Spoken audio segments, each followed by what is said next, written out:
Quatrième cours de notre module sur la littérature prophétique. On a du pain sur la planche aujourd'hui puisqu'on va parler du contenu du message prophétique, des stratégies rhétoriques employées par le prophète pour communiquer ce message et on va parler d'inscriptuation. Inscriptuation, c'est un terme qui est un anglicisme, un néologisme. Il fallait bien que je puisse glisser une petite touche personnelle dans ce cours. En fait, inscriptuation veut dire mise par écrit, mais je trouve ça tellement mieux et plus technique si on utilise inscriptuation. Et j'ai tellement à cœur que vous pensiez, faussement bien sûr, que je suis quelqu'un d'extraordinairement intelligent et merveilleux, qu'il fallait que je mette une petite touche anglaise dans ce PowerPoint. Bref, non. En fait, la réalité, c'est que l'inscriptuation me sert, vous allez le voir, à faire une distinction entre transmission et inscriptuation. Mais là, je vous vends la mèche ici de la raison pour laquelle j'utilise un néologisme et un anglicisme. Je vais vous laisser découvrir tout ça dans la suite de ce cours, présent cours. Et oui, vous l'avez compris, ceci est ma stratégie rhétorique. C'est donc une illustration pour introduire à la fois le contenu et la stratégie rhétorique des prophètes qui étaient, je le rappelle, avant tout des proclamateurs. Donc ils avaient des techniques homilétiques, un art oratoire qu'ils étaient censés maîtriser, pas forcément en étant des professionnels, je le rappelle. Prophète n'était pas une activité professionnelle, mais il y avait quand même une certaine logique derrière leur proclamation, et on va essayer de regarder ensemble ce que nous pouvons découvrir au travers des textes qui nous sont parvenus, pour nous qui sommes arrivés à la fin des siècles. Donc on commence avec le contenu du message prophétique, et quand on parle du contenu du message prophétique, il faut absolument que je commence par corriger une mauvaise compréhension qui est fréquente de notre part lorsqu'on considère la figure du prophète.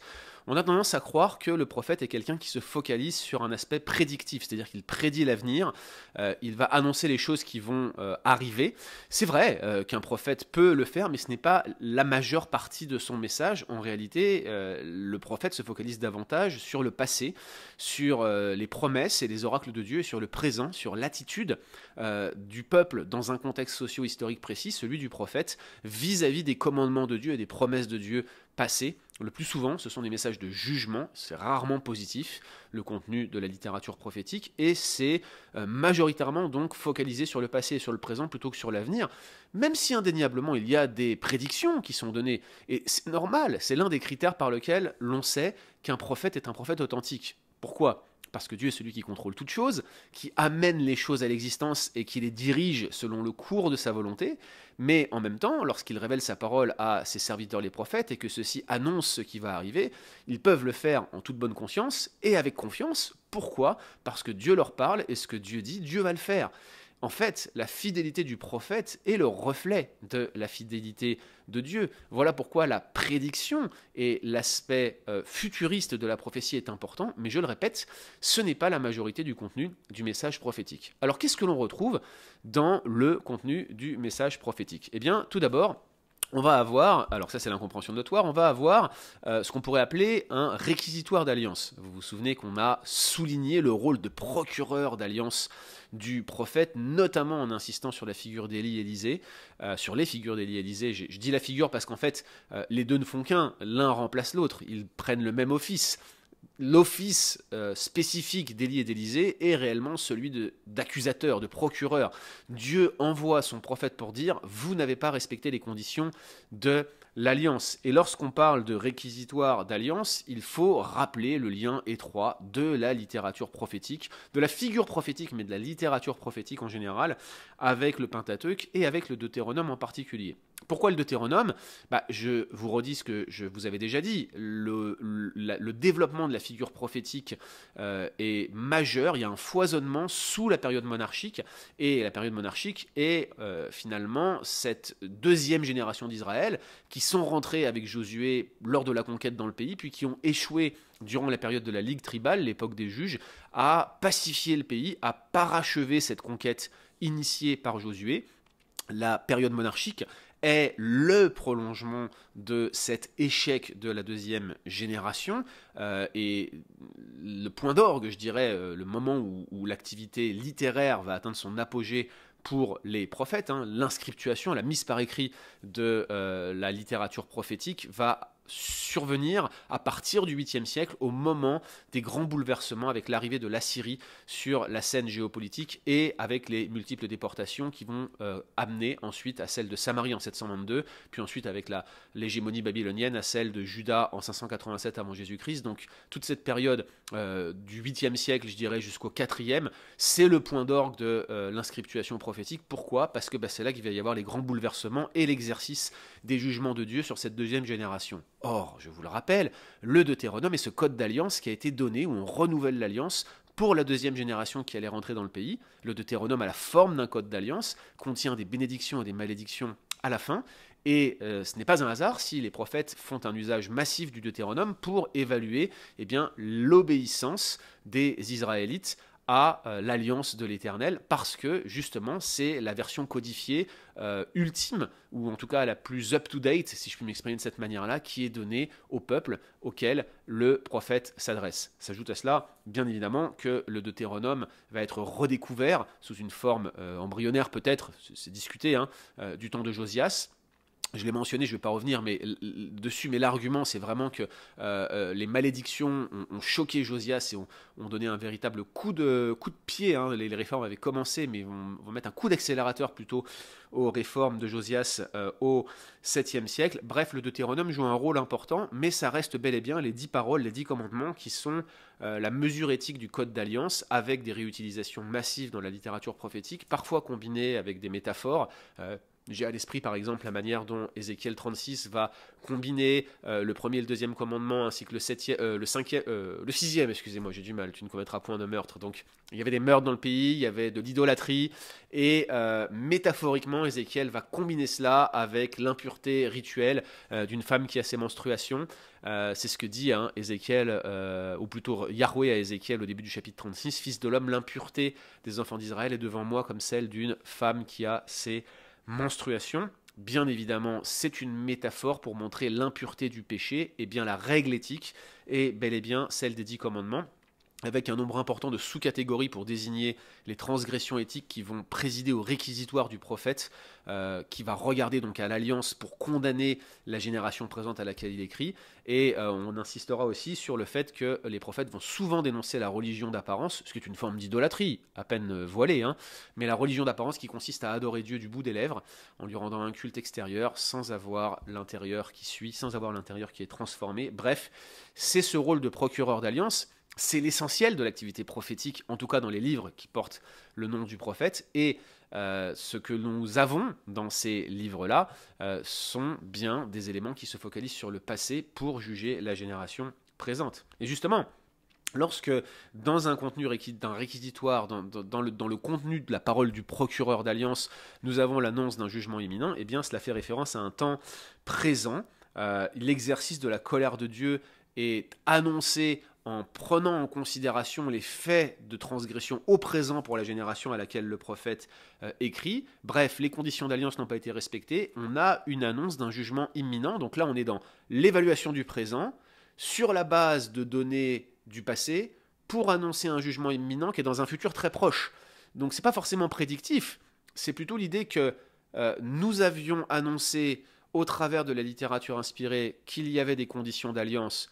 Vous n'avez pas respecté ces conditions d'alliance, par conséquent, attendez-vous à vous prendre un jugement sur le coin de la tronche, si je puis m'exprimer de la sorte. Bref, souvent, ici, dans les avertissements de jugement, vous allez avoir un nouveau rappel, très souvent sous la forme de rapports intertextuels avec le Deutéronome ou le Pentateuque, sur les bénédictions, malédictions, et sur la règle d'obéissance qui était requise de la part des enfants d'Israël auxquels le prophète s'adresse. Ici, encore une fois, ce n'est pas forcément prédictif, c'est plutôt un corollaire du passé et du présent.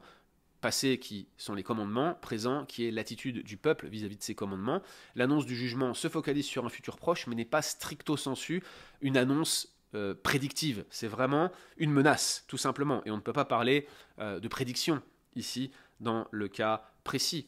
Lorsque vous avez des appels à la repentance, par exemple, qui fonctionnent là encore comme l'une des données majeures du contenu du message prophétique, on se focalise encore sur le présent, mais ça n'empêche pas qu'il y a ici et là des éléments qui vont constituer des références au futur, voire des prédictions. Alors, on a les promesses de restauration du peuple au futur, les 70 ans qui sont annoncés par Jérémie et que le prophète Daniel comprend un peu plus tard. L'annonce d'une restauration eschatologique, même si ce n'est pas immédiat, ça peut prendre une tournure particulière, notamment dans la réutilisation de la restauration du peuple d'exil, par exemple, qui prend la teinte de l'exode en réutilisant le langage de la sortie d'Égypte, mais en même temps qui va être évocatrice, dans un certain sens, du grand retour eschatologique du peuple de Dieu lors de la fin des temps. Donc c'est très important de se souvenir que tous ces messages sont liés, mais ne se focalise pas forcément sur un aspect strictement, profondément prédictif. Donc ça, c'est très important que nous gardions aussi en tête lorsque nous évoquons ces éléments par rapport au passé, au présent, au futur. Et puis bien sûr, il y a ces perspectives eschatologiques, voire messianiques, qui se focalisent sur un futur distant. Alors c'est sûr que pour nous qui sommes à la fin des siècles, il y a beaucoup de choses qui se sont accomplies, même si on attend encore la manifestation ultime de Dieu.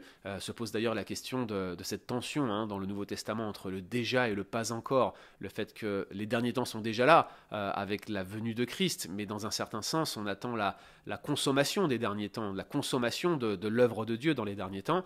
Est-ce que cette tension entre le déjà et le pas encore, le fait qu'on soit déjà sauvé mais pas encore, le fait qu'on soit déjà ressuscité par la nouvelle naissance, Colossiens 3, sinon vous êtes déjà ressuscité avec Christ, cherchez les choses d'en haut, référence à la nouvelle naissance, mais on n'est pas encore ressuscité parce qu'on est encore dans ce corps de mort qui nous conduit au péché. Est-ce que ces choses-là étaient réellement révélées dans la littérature prophétique ?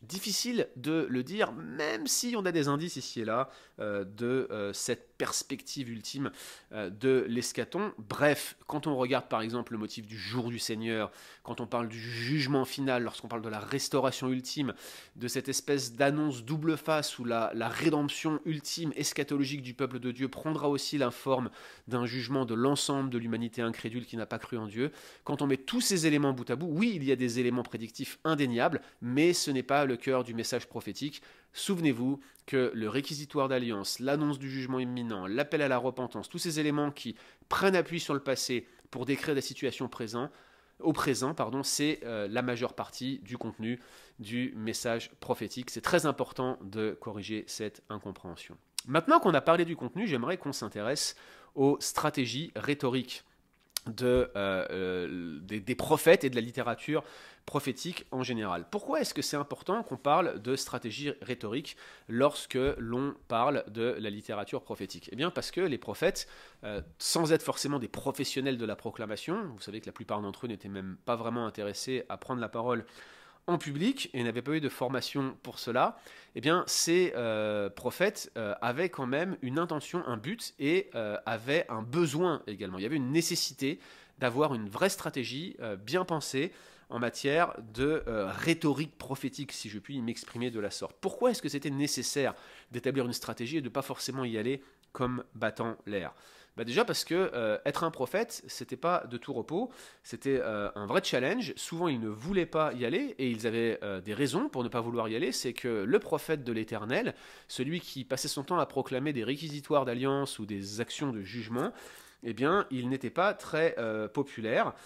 Il allait réellement prendre d'assaut certaines forteresses culturelles de son temps, des vaches sacrées, si je puis m'exprimer ainsi.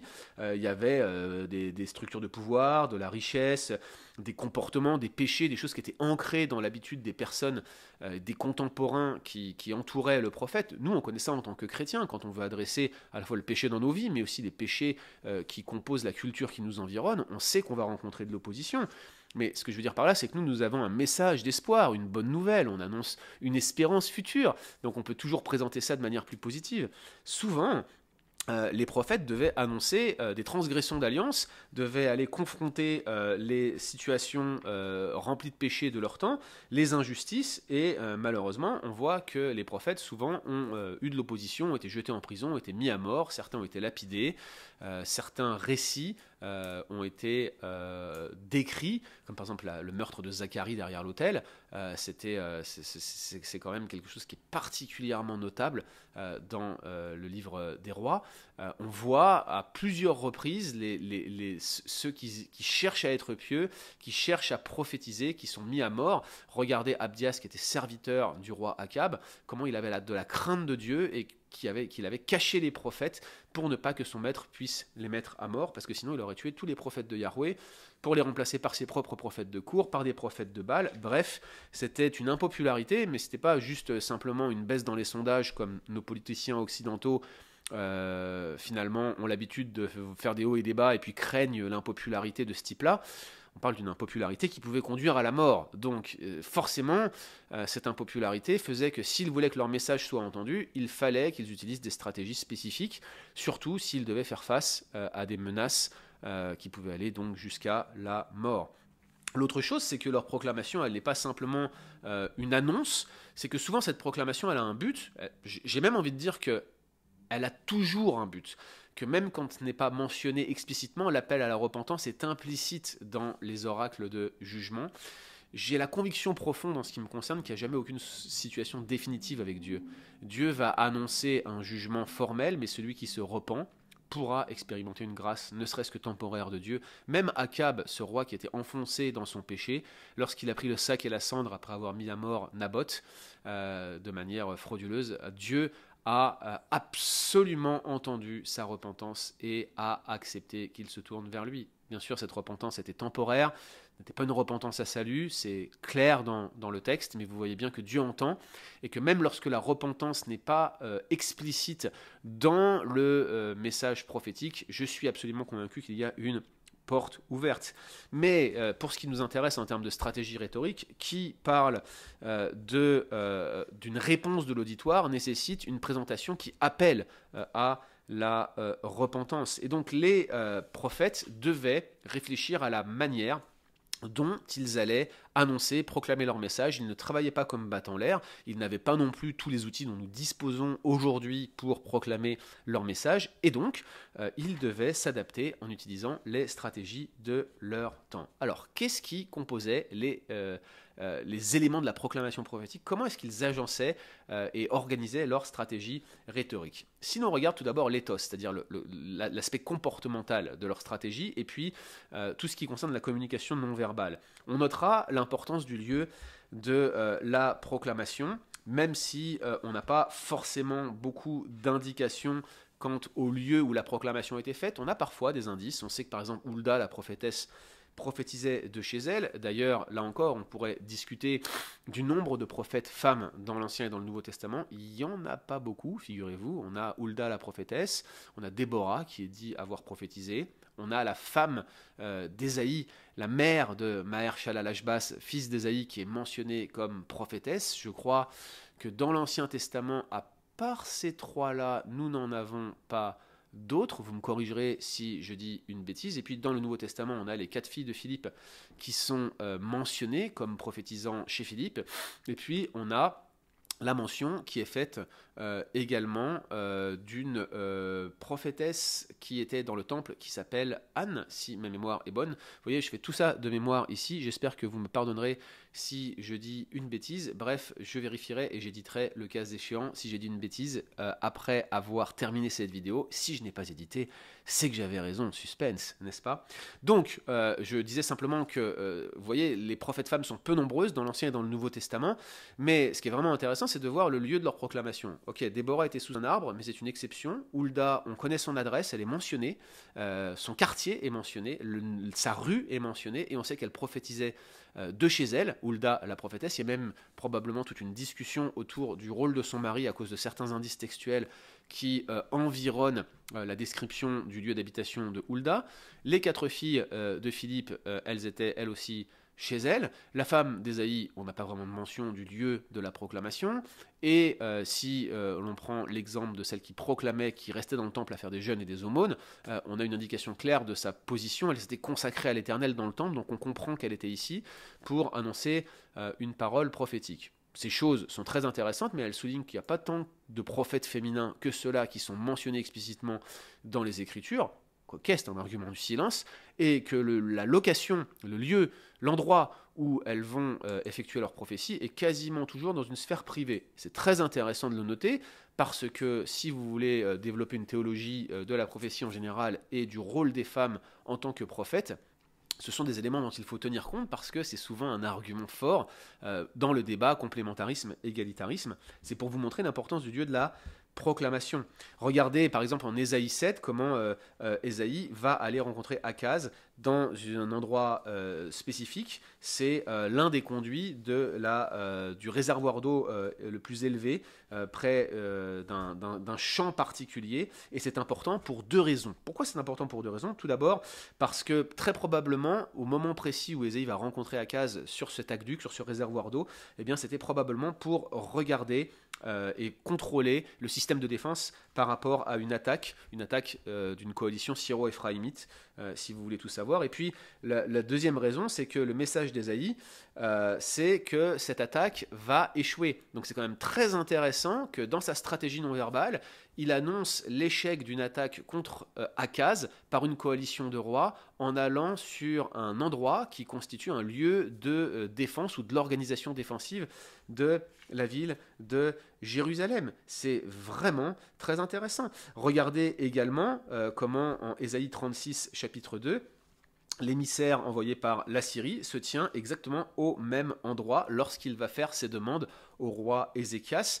Cela suggère finalement que, premièrement, les deux événements doivent être rapprochés l'un de l'autre dans notre manière de les considérer, dans notre interprétation, mais surtout pour montrer l'importance de ce lieu stratégique sur le plan de la défense. Et lorsqu'un oracle, comme ceux qu'on a entendus ici, ou même la proclamation de l'émissaire à Ézéchias le Rabshakeh, qui vient proclamer le message du roi d'Assyrie, on voit bien que le statut de ce lieu, la symbolique de ce lieu est très importante, et ça fait partie donc de la stratégie non verbale du prophète. Pareil pour Jérémie qui va bien choisir les lieux dans lesquels il va donner ses oracles. On a notamment plusieurs oracles qui vont être délivrés, qui vont être donnés devant la porte du temple. Regardez le chapitre 7 de Jérémie.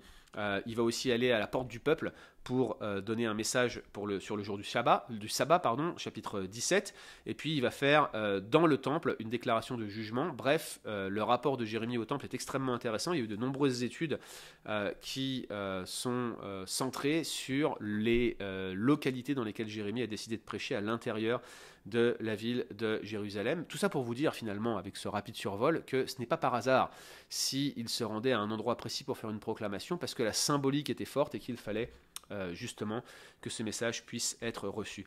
L'autre stratégie non verbale qui fait appel à l'éthos du prophète, c'est ce qu'on pourrait appeler la geste prophétique, la gesture prophétique, ou simplement des signes et des actes. C'est lorsque le prophète, finalement, va utiliser des signes visibles pour donner des leçons particulières au peuple. On sait qu'Ézéchiel l'a fait, on sait que, par exemple, Jérémie va utiliser une ceinture de lin. Enfin, vous voyez, il va y avoir certains messages qui vont être combinés à la fois sur le lieu, par exemple prêcher devant un autel, ou cacher une ceinture dans un rocher, ou être près du fleuve. Toutes ces choses-là vont être associées avec une gesture prophétique particulière. Si on considère le livre d'Ézéchiel, qui est l'un des rares livres prophétiques où les oracles ont été agencés de manière chronologique, on va voir qu'il va très rapidement utiliser de la gesture prophétique à la demande de Dieu. Il va très souvent utiliser un langage où il va se taire, il va être le symbole de la fermeture de la parole, fermeture de la bouche de Dieu, où la parole de l'Éternel va stopper, et c'est par des signes avant-coureurs du jugement que le prophète Ézéchiel va s'exprimer. J'ai devant moi une liste que je ne vais pas vous lire dans l'intégralité, d'un auteur qui s'appelle Eric Tully, qui enseigne je crois à Southern Seminary, si ma mémoire est bonne, je vais vérifier cela. Il est à Trinity Evangelical Divinity School, TEDS. Il est professeur d'Ancien Testament là-bas, Tully, et il a listé 31 occurrences de signes et d'actes prophétiques, de proclamations non verbales dans l'Ancien Testament. Il en souligne certaines dans le livre de Samuel, dans le livre des rois, énormément dans Jérémie. Il y a la fameuse ceinture de lin dont j'ai parlé, mais ça peut être aussi, vous voyez, que par exemple au chapitre 16, il est interdit par Yahweh de se marier ou d'avoir des enfants. On lui demande d'acheter une poterie au chapitre 19 et de prêcher dans la vallée de Hinnom avant de briser cette poterie. Il est censé se faire un joug avec des barres de fer, Jérémie, chapitre 27. On lui demande d'utiliser son argent pour acheter un champ alors que la ville va être vendue. Ça, c'est au chapitre 32. En plus, je crois qu'il est en prison à ce moment-là, dans ma mémoire. Donc vous voyez, c'est quand même des signes qui sont forts, qui sont des symboles vraiment très marqués. Il y a Osée, à qui on se demande de se marier avec une prostituée. Le nom de ses enfants sont des nomen est omen, le nom et présage. Donc les noms et la manière de nommer, de gérer l'onomastie de ses enfants va être finalement évocatrice de jugements à venir. Bref, vous voyez que la geste prophétique a une importance qui est capitale, et les attitudes non verbales du prophète sont au moins aussi importantes que leurs attitudes verbales, particulièrement, je reviens sur Ézéchiel, je n'ai pas listé toutes les occurrences ici, particulièrement quand Dieu veut montrer que la parole de Dieu, le robinet est fermé, vous n'allez plus le recevoir, et tout ce que vous aurez, ce sont des signes qui vont juste vous annoncer le jugement, et vous n'aurez pas de recours. C'est terrible de fonctionner de cette manière-là, mais j'ai encore une fois la conviction que même dans ce cas précis, Dieu peut entendre la repentance de quelqu'un qui se tourne en esprit et en vérité vers lui. Je commence maintenant à aborder les différentes stratégies homilétiques des prophètes. Je vais passer rapidement là-dessus, c'est juste pour lister les principaux procédés que les prophètes utilisaient pour proclamer leur message de manière verbale. On a parlé des attitudes non verbales, parlons maintenant des attitudes verbales. Eh bien, on a ce qu'on pourrait appeler un langage figuratif, avec de nombreuses métaphores. Par exemple, Ésaïe, au chapitre 1, versets 2 et 3, va utiliser des métaphores agraires et des métaphores familiales. Il parle des enfants qu'il a élevés et qui se sont rebellés contre lui, chapitre 1, versets 2 et 3. Il parle du bœuf qui connaît son possesseur, de l'âne qui connaît son maître, mais Israël, qui sont comme des enfants à ses yeux, eh bien, ils ne savent pas, ils ne comprennent pas, ils sont pires qu'un âne, ils sont pires qu'un bœuf, ils sont pires que des enfants rebelles, ils sont les Israélites face à leur Dieu et ils ont abandonné leur Dieu. C'est un langage particulièrement métaphorique. Les prophètes vont utiliser beaucoup la personnification, où ils vont personnifier finalement au travers d'objets ou au travers d'exemples végétaux ou d'animaux, des personnes particulières, que ce soit un peuple ou un souverain ou un faux prophète ou un individu particulier. Également de l'anthropopathie, des émotions humaines vont être attribuées à Dieu pour nous aider à comprendre ses fonctionnements, à dévoiler l'ardeur de ses jugements, etc., etc. Bref, c'est un langage figuratif qui n'est pas limité à la littérature prophétique, mais qui est tout de même caractéristique de la littérature prophétique. On pourrait, dans la même veine, mentionner les paraboles, les allégories. Alors ici, je pourrais vous citer de nombreux exemples, mais regardez par exemple le travail sur la vigne de l'Éternel dans Ésaïe chapitre 5 et la manière dont cette même parabole est renversée en Ésaïe chapitre 27 pour annoncer un oracle de restauration. C'est très intéressant comment le jugement est mentionné en Ésaïe 5 et comment il est renversé de la même manière en Ésaïe 27 en réutilisant un langage très similaire. Et d'ailleurs, ce qui est très intéressant au passage, c'est que dans les deux cas, nous avons la présentation de cette parabole métaphorique, cette parabole agraire, comme une chanson, comme si c'était une chanson populaire ou un chant ou un psaume. Très intéressant de constater cette parabole. D'ailleurs, elle est reprise par Jésus dans la parabole des vignerons, vous voyez. Alors, parabole, allégorie, là encore, un langage classique de l'activité prophétique, et ce n'est pas un hasard si Jésus, le prophète par excellence, le prophète comme Moïse, qui accomplit le motif du prophète comme Moïse, utilise cette stratégie homilétique de manière consciente et de manière abondante, n'est-ce pas ? Il y a aussi des jeux de mots. Alors non, chers amis, je ne suis pas prophète, pourtant j'en fais plein, mais les jeux de mots sont une caractéristique centrale du message prophétique. Ce n'est pas forcément drôle et pour plaisanter. Souvent, ce sont des moyens de communication qui ont une visée mnémotechnique. Prenons un exemple. Vous savez, la fameuse Branche d'amandier, chapitre 1 du livre de Jérémie. Que vois-tu, Jérémie? Je vois une branche d'amandier, répond Jérémie. Et Yahweh répond, tu as bien vu, car je veille sur ma parole pour l'accomplir. Et je me souviens, la première fois que je suis tombé sur ce passage, je disais le prophète Jérémie, j'étais tellement découragé en lisant le prophète Jérémie les premières années de ma vie chrétienne, parce que je pensais que Jérémie s'adressait à moi directement. Certes, il y avait une parole pour moi, mais il n'était pas en train de prononcer un jugement sur ma personne. J'étais dépositaire de la grâce de Dieu, jeune chrétien, nouveau converti. C'était une stratégie de lecture qui était en train de se révéler être néfaste pour moi parce qu'elle était fausse, n'est-ce pas? Et lorsque je tombe sur ce passage, je me souviens m'être arrêté là-dessus et m'être dit, j'ai rien compris.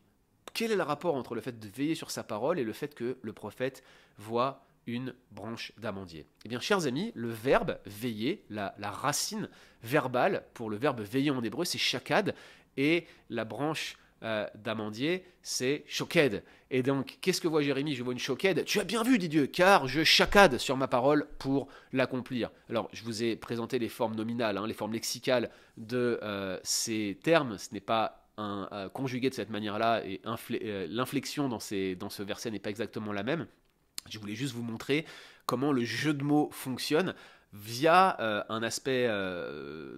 c'est un jeu sur les consonnes en fait, c'est une forme de paronomase renversée qui est utilisée ici, et donc tout simplement ce que le prophète fait, c'est un jeu de mots par lequel il évoque sur des similarités sonores, sur des similarités phonétiques, voilà le mot que je cherchais, il utilise ces similarités phonétiques pour construire un jeu de mots qui va être mémorable pour les auteurs, et c'est ainsi que la branche d'amandier va devenir le symbole d'un Dieu qui veille, non pas parce que l'amandier évoque le fait de veiller, c'est tout simplement un jeu de mots qui est présent ici. Alors comment est-ce que vous auriez pu le détecter si vous ne maîtrisez pas l'hébreu et la langue originale? Alors c'est toujours bon de maîtriser l'hébreu, mais comment faire pour découvrir ce genre de jeu de mots si vous ne pouvez pas lire l'hébreu et que vous n'avez pas le temps d'aller regarder l'hébreu ou la langue hébraïque? Eh bien, chers amis, il faut faire des cours transmettre pour commencer. Et l'autre solution que vous avez, c'est de faire votre lecture personnelle avec un bon commentaire à côté de vous. Ce genre de jeu de mots, généralement, est utilisé fréquemment, et en plus de ça, est expliqué par les commentateurs, même dans des commentaires simples. Pourquoi? Parce qu'ils sont essentiels à la compréhension du texte. On peut passer complètement à côté de ce passage si on n'a pas revu la référence et la relation entre shoked et shakad, n'est-ce pas?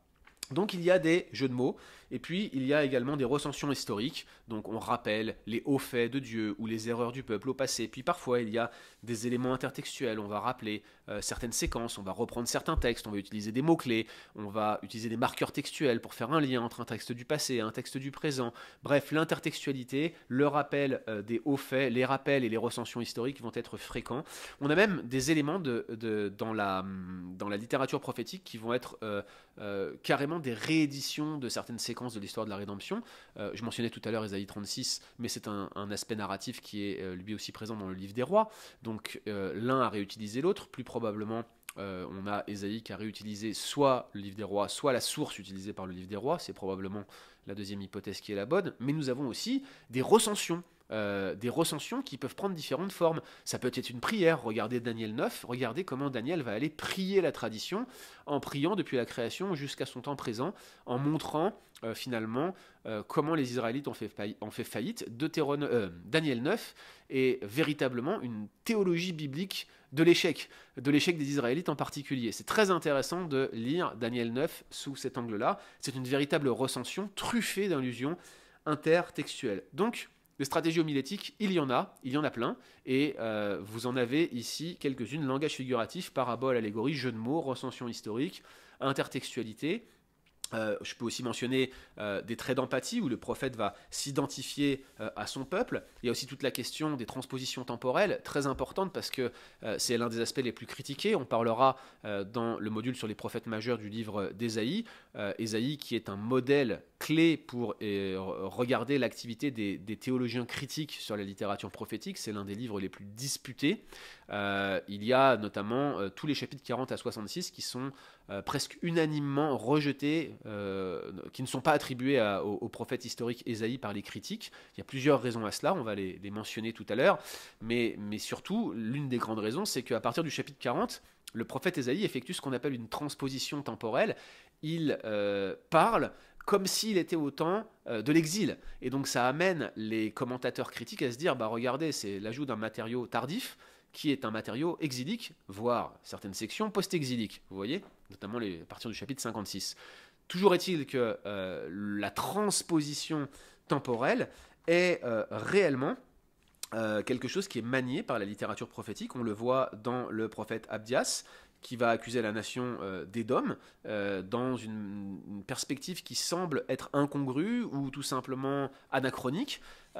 C'est étrange, mais ça s'explique par ce procédé de transposition temporelle qui semble être l'un des éléments clés de la stratégie homilétique des prophète. Il y a aussi le genre de la disputatio. Alors normalement c'est censé être en italique parce que c'est un mot latin, mais vous comprenez, j'utilise un autre logiciel que PowerPoint et ça ne m'a pas respecté mon italique. La disputatio, c'est finalement l'art de questionner et de fonctionner par des questions rhétoriques envers, de la part du prophète envers ses auditeurs. Donc c'est une sorte de question-réponse polémique avec des questions qui sont rarement des questions ouvertes, mais plutôt des questions fermées, des questions rhétoriques qui n'exigent qu'une seule réponse et qui vont conduire les auditeurs dans une sorte d'entonnoir stratégique, rhétorique, pour les amener à prendre conscience de tel ou tel aspect de leur vie, du péché et du jugement de Dieu qui arrive. Bref, c'est un genre à part entière.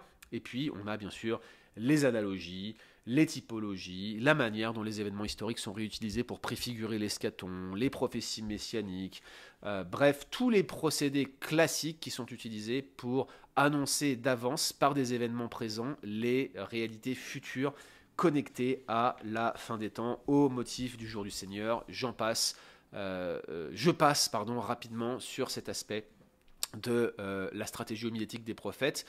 Vous avez ici un florilège de procédés. Vous voyez que donc ce n'était pas juste une et une seule manière de proclamer le message. Il y avait des attitudes non verbales, il y avait l'importance du lieu de la proclamation, mais il y avait aussi tout un tas de stratégies de communication verbale utilisées par les prophètes qui semblent être conventionnelles et qui reflétaient ce qu'un prophète était et qui caractérisait en fait sa prise de parole. Alors si on considère ces choses-là, il y a une application directe. C'est qu'on savait immédiatement qui était un prophète par sa manière de communiquer. Vous voyez ? Donc les codes qui étaient utilisés par les prophètes étaient également réutilisés par les faux prophètes pour se faire passer pour des prophètes. Et un exemple que je pourrais vous citer d'attitude non verbale, c'est le manteau de poil d'Élie, qui lui était caractéristique, par lequel il était reconnu. Et on voit dans Zacharie que des prophètes se revêtissaient de manteaux de poil pour prophétiser faussement. Donc c'était véritablement la caractéristique d'un prophète. Or, regardez Jean-Baptiste, comment est-ce qu'il est en tant que nouvel Élie ? Eh bien, il est revêtu d'un manteau de poil. Donc on voit bien que l'attitude non verbale était caractéristique d'un prophète et marquait une distinction entre le prophète, qui avait un aspect sacré, éventuellement, on peut s'exprimer ainsi, et le reste du peuple. De même, les modes de communication, ceux que je viens de mentionner ici, les stratégies homilétiques, rendaient la proclamation prophétique distincte, par exemple, d'une proclamation royale. Il y avait un véritable genre rhétorique, si je puis m'exprimer ainsi, pour caractériser ce que les prophètes disaient. On savait tout de suite quand celui qui faisait le prophète parlait en prophète, si vous voyez ce que je veux dire. Mais ce n'est pas tout. Il y a aussi des stratégies littéraires quant au contenu maintenant de la proclamation elle-même. Alors, il y a de la poésie, indéniablement. La littérature prophétique est agencée sous la forme de prose élevée ou de poésie. Pas forcément dans la proclamation du prophète, même si certains pensent que c'était le cas. C'est difficile à savoir. Je me demande personnellement si, dans le processus de mise par écrit des proclamations des prophètes, on n'a pas réagencé leurs propos pour les rendre plus facilement mémorisables en utilisant des procédés poétiques. Difficile à dire. Se pose ici la question de la liberté des scribes lorsqu'ils reproduisaient le sermon d'un prophète. Pour illustrer mon propos ici, je mentionnerai la manière dont Baruch a dû réécrire la prophétie de Jérémie, qui avait prophétisé dans le but que Baruch écrive. Donc déjà, quel a été le niveau d'âge de réagencement de Baruch par rapport à la prophétie initiale de Jérémie. Et puis ensuite, quand la prophétie a été détruite par le roi Joachim, que Baruch est retourné vers Jérémie, Jérémie lui a demandé de la réécrire à nouveau, mais est-ce qu'il a prophétisé exactement la même chose ? Est-ce qu'il a dû répéter l'intégralité de son message, ou est-ce qu'ils se sont repenchés sur ce qu'il avait dit et qu'ils ont recopié quelque chose qui ressemblait à la première version ? Bref, est-ce qu'on n'a pas deux versions différentes, toutes deux inspirées ? Aucun problème là-dessus, mais est-ce que réellement le processus n'a pas légèrement modifié la proclamation elle-même? C'est important de se poser la question. Ça n'enlève rien à la doctrine de l'inspiration, mais là où c'est important, c'est de savoir qui a eu à cœur d'agencer les oracles prophétiques en leur donnant une forme poétique. Je n'exclus pas que ce soit les procédés scribaux qui ont conduit à un arrangement de cette manière-là, dans le but que les auditeurs, ou plutôt les lecteurs ultérieurs, puissent mémoriser des pans entiers, des sections entières de la littérature prophétique. Ça me paraîtrait être tout à fait pertinent, et je ne crois pas que ça pose problème en termes d'inspiration plénière et d'inhérence des Écritures. Donc la poésie est un genre majeur à l'intérieur de la littérature prophétique. Il y a aussi les visions et les oracles, donc c'est l'essentiel de la littérature prophétique. Un livre prophétique, c'est une collection de proclamations prophétiques, d'oracles et de rapports de vision. Voilà ce qu'on a dans la littérature prophétique essentiellement. Puis il y a d'autres genres littéraires, j'en ai déjà mentionné. Il y a des prières qui sont mentionnées, il y a des lettres, des échanges épistolaires. Je vous ai parlé de Jérémie 29 dans un cours précédent de ce module sur la littérature prophétique. Il y a également des prophètes comme Élie qui ont écrit des lettres, on va en parler dans quelques secondes. Donc le genre épistolaire est bien présent, et puis il y a aussi des sections narratives à l'intérieur de la littérature prophétique qui rendent compte du contexte dans lequel le prophète évolue. On a mentionné Ésaïe 36 tout à l'heure, donc vous voyez, ce n'est pas simplement limité à des proclamations d'oracle ou à des réagencements qui correspondraient d'une manière ou d'une autre à ce que le prophète avait dit. Il y a des éléments qui viennent combler les proclamations des prophètes, que ce soit des lettres, des prières ou des séquences narratives. Allez, on continue avec ce que j'ai appelé l'inscriptuation, le fameux néologisme que je mentionnais au début du cours. Inscriptuation, c'est tout simplement la mise par écrit de la littérature prophétique. Je vais vous parler des 3 types de prophètes, ça vient de s'afficher sur votre écran, mais laissez-moi juste vous expliquer le bien fondé de mon néologisme et de mon anglicisme. Je vous ai dit qu'il fallait distinguer l'inscriptuation de la transmission. Pourquoi ? Qu'est-ce qu'on appelle une transmission ? La transmission des textes bibliques, c'est l'ensemble des procédés scribaux, c'est-à-dire des personnes qui s'occupaient de copier les textes bibliques. Je vous rappelle qu'à l'époque, la majeure partie du peuple ne savait pas lire, ne savait pas non plus écrire, et que l'écriture et la lecture étaient réservées à une élite, les scribes. Les rois eux-mêmes ne savaient probablement pas manier la plume. On voit par exemple qu'il y avait dans l'entourage du roi Josias un scribe qui s'appelait Shaphan, et donc très probablement, les élites, les gens lettrés, étaient les seuls à être capables de lire et d'écrire, et même parmi les grands du peuple, nous n'avions pas forcément les ressources pour pouvoir lire et écrire les textes. On était dépendant d'un écrivain public, on était dépendant de quelqu'un pour nous lire les textes. On voit que Josias s'est fait lire le texte de la loi qui a été donc retrouvé dans le temple. Donc la transmission, c'est la manière dont les textes bibliques vont être transmis par l'intermédiaire de scribes qui vont les copier. Ce que j'appelle inscriptuation, c'est la mise par écrit initiale. Et j'insiste bien là-dessus. En parlant de mise par écrit initiale, je ne dis pas qu'il n'y a pas un processus d'inscriptuation qui pourrait être un tout petit peu plus long. La réalité, c'est que je distingue la mise par écrit de la transmission, d'une part, pour parler à la fois de l'aspect rédactionnel qui va présider à la littérature prophétique, mais surtout pour faire une distinction entre l'écriture sous inspiration de l'écriture qui n'est pas inspirée. Je m'explique. Les scribes de l'Ancien et du Nouveau Testament qui nous ont transmis par leur sagesse et par leur procédé littéraire les manuscrits écrits sous l'inspiration du Saint-Esprit n'étaient pas eux-mêmes inspirés. C'est ce qui explique les quelques erreurs, les variantes que l'on peut retrouver dans les manuscrits qu'on a aujourd'hui. Ce ne sont que des copies. Mais l'inscriptuation était un procédé sous l'inspiration du Saint-Esprit qui permettait de mettre par écrit soit tout simplement des récits historiques ou d'écrire l'historiographie biblique que nous avons mentionnée à plusieurs reprises dans ce module de cours, ou tout simplement de réaliser la recension des oracles prophétiques, leur mise par écrit, et puis l'organisation d'une collection d'oracles prophétiques qui va finalement prendre le nom du prophète qui avait proclamé ces oracles. La raison pour laquelle je distingue l'inscriptuation mise par écrit de la transmission, c'est-à-dire copie pour diffusion, c'est tout simplement que je veux faire une distinction, subjective certes, mais qui reflète nos convictions évangéliques, une distinction entre l'écriture inspirée et la transmission non inspirée. Donc l'inscriptuation, c'est la mise par écrit, sous l'inspiration du Saint-Esprit, de la littérature biblique, pour ce qui nous occupe aujourd'hui, de la littérature prophétique en particulier. Une fois que j'ai dit cela, il faut que je mentionne qu'il existe 3 types de prophètes. Quels sont ces 3 types de prophètes ? Eh bien, il y a les prophètes qu'on pourrait qualifier de prophètes proclamateurs non écrivains. Il y a ceux qu'on pourrait appeler les prophètes proclamateurs écrivains. Et puis, il y a ce qu'on pourrait appeler les prophètes écrivains.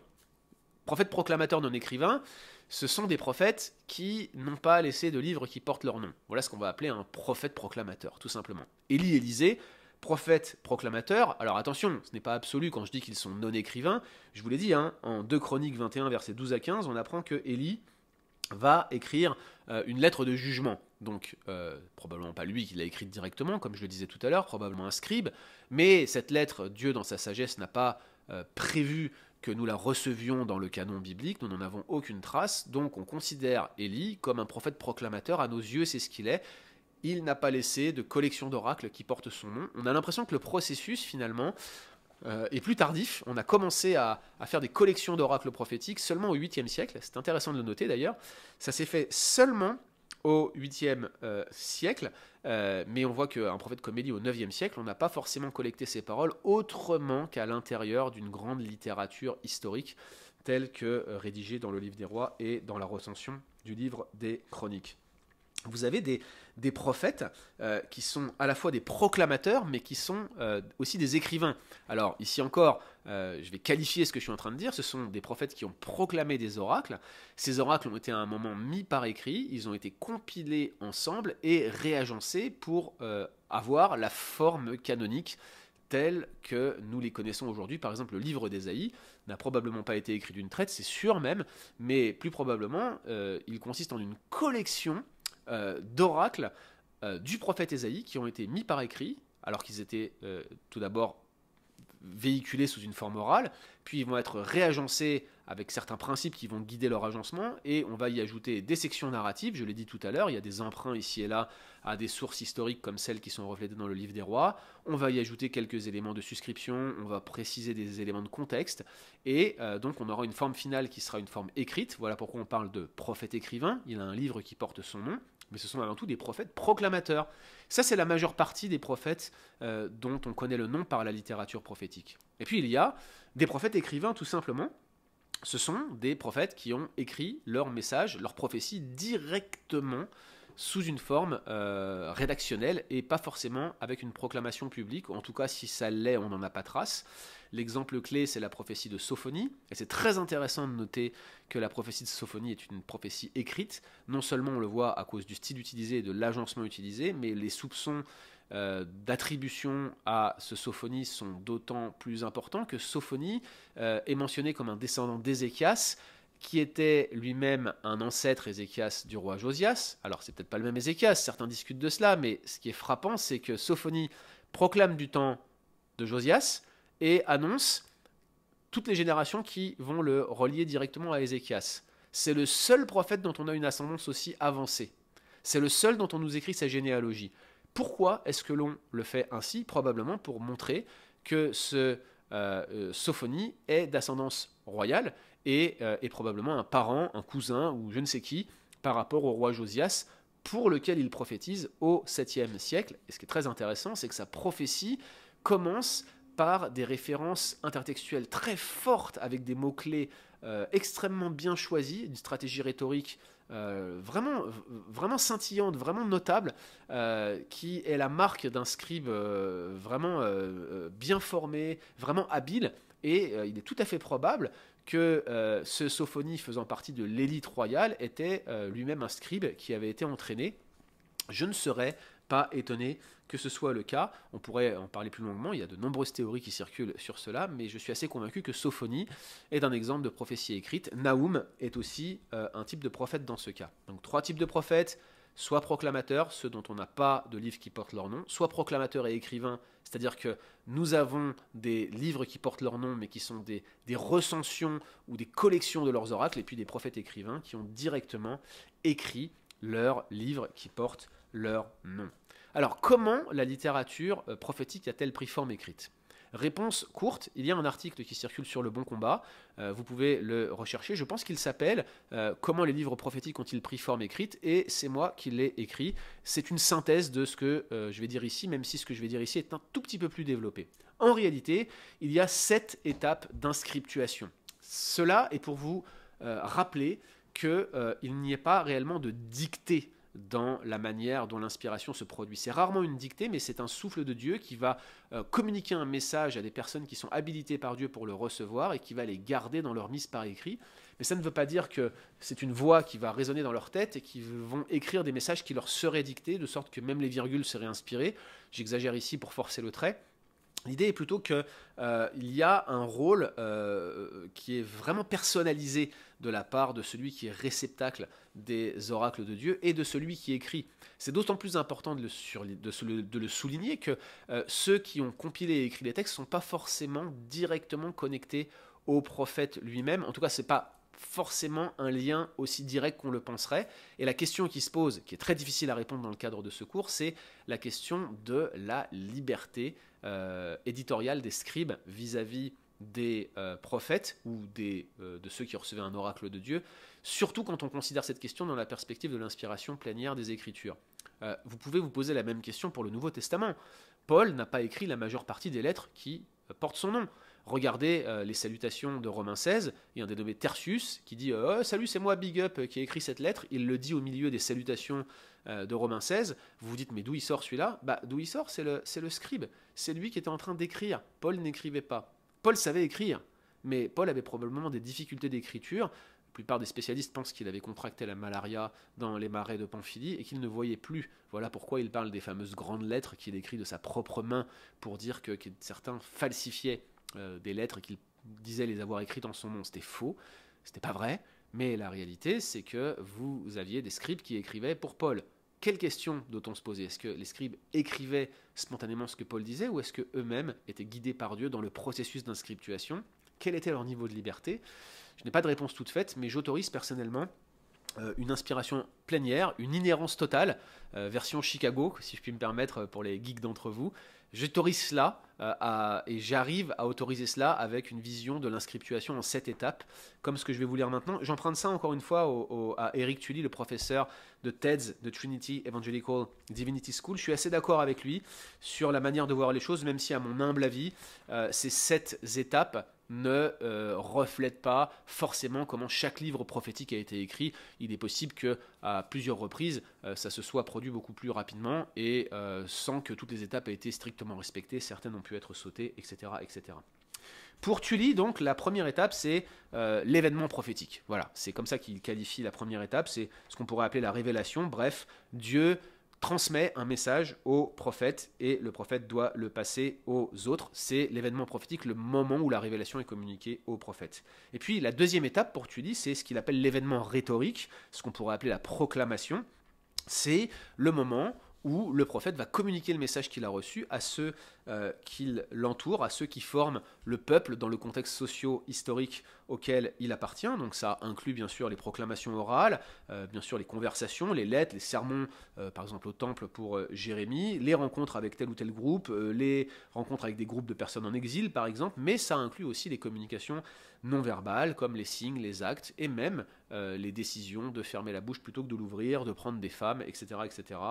Pour oser une femme prostituée. Bref, tout cela fait partie de l'événement rhétorique, c'est la proclamation, c'est le deuxième stage de l'inscriptuation. Donc ça commence par une révélation, puis une proclamation, et puis il va y avoir ce qu'on pourrait appeler l'événement de transcription, le moment où l'inscriptuation en tant que telle commence. Ça c'est la troisième étape. À un moment donné, il va y avoir une mise par écrit de la parole prophétique. Alors oui, il y a les lettres qui sont envoyées, on peut garder des correspondances épistolaires, oui, peut-être qu'il y avait des gens qui prenaient des notes sur les proclamations prophétiques qui étaient faites, mais on voit qu'il y avait à un moment donné des procédés scribaux qui étaient mis en place. On a Baruch qui est mentionné comme un scribe qui était attaché à Jérémie, mais on a aussi des instructions.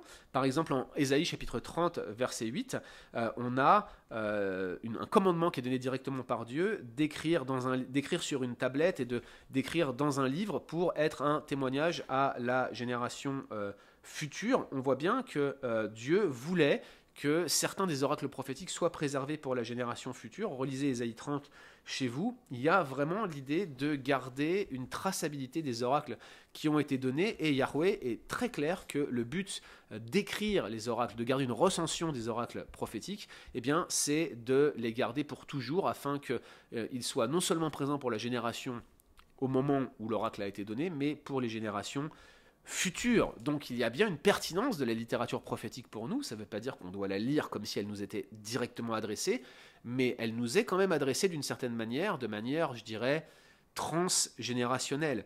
Et puis on voit à plusieurs reprises dans le livre d'Ésaïe qu'il est question de compiler ces récits-là. Mais avant cela, on voit que certains procédés scribaux sont décrits. Je vous renvoie encore une fois à la relation entre Baruch et Jérémie. Jérémie 36 notamment, où on voit comment Yahweh demande à Jérémie de prendre un rouleau et d'écrire dessus les paroles qui ont été dites. Et qu'est-ce que fait Jérémie? Il n'écrit pas lui-même, il appelle son scribe. Et donc, encore une fois, toute la question de la liberté du scribe, ou parfois on parle d'amanuensis dans le Nouveau Testament, est en jeu ici. Je n'en dis pas plus, j'en ai déjà suffisamment parlé. Donc première étape, l'événement prophétique, la réception de l'oracle. Deuxième étape, la proclamation prophétique, l'événement rhétorique. Troisième étape, l'événement de transcription, c'est le point de départ de l'inscriptuation. Et donc la quatrième étape, une fois qu'on a tenu une traçabilité des oracles, eh bien on va les compiler. C'est l'événement de compilation pour Éric Tully. C'est la compilation des oracles qui sont ainsi inscriptués. Collection et compilation, c'est une double tâche. C'est la quatrième étape. Et encore une fois, Ésaïe rend compte de cette étape-là. Elle n'est pas juste le fruit de l'imagination des spécialistes. En Ésaïe chapitre 8, verset 16, il est question de relier, en quelque sorte, pour utiliser le terme original, de relier le témoignage, de sceller l'enseignement auprès de ses disciples. C'est le prophète qui annonce cela. Il a des disciples. Alors c'est de là que viennent toute la théorie de deux Ésaïe, qui serait un disciple d'Ésaïe ben Amoz, d'Ésaïe fils d'Amoz. Je ne suis pas forcément d'accord avec cette théorie, je ne suis même pas du tout d'accord. Je ne crois pas que le livre d'Ésaïe soit tant déconnecté de manière contextuelle du prophète Ésaïe lui-même, j'y crois pas un seul instant même. Mais il est question de collecter les oracles, de les relier ensemble. Pareil dans Jérémie 36. Mais regardez ce qui est dit en Jérémie 36, c'est pas simplement d'écrire uniquement des paroles spécifiques que Dieu vient de dire à l'instant même à Jérémie, mais il lui demande d'écrire toutes les paroles contre Israël et contre Juda et contre toutes les nations depuis le jour où je t'ai parlé, depuis les jours de Josias jusqu'à maintenant. Jérémie 36.2. Donc c'est pas simplement une révélation immédiate que Jérémie a reçue, c'est une révélation au long terme qu'il a fallu mettre par écrit à l'instant T. Et comme je vous l'ai dit, ce n'est pas la théorie de la dictée, ça ne veut pas dire qu'il va répéter mot à mot les paroles de Dieu. C'est un moment où la mise par écrit, l'inscriptuation, implique un réagencement des paroles sous l'inspiration du Saint-Esprit, de sorte que c'est bel et bien toutes les paroles de Dieu, mais que ce n'est pas forcément mot pour mot la proclamation orale qui avait été faite. Même l'événement de compilation est réalisé sous l'inspiration du Saint-Esprit. Alors là, ici, la question qui se pose, et je ne veux pas aller plus loin parce que ce n'est pas le but de ce cours, c'est la question à la fois de l'autorité de l'inspiration.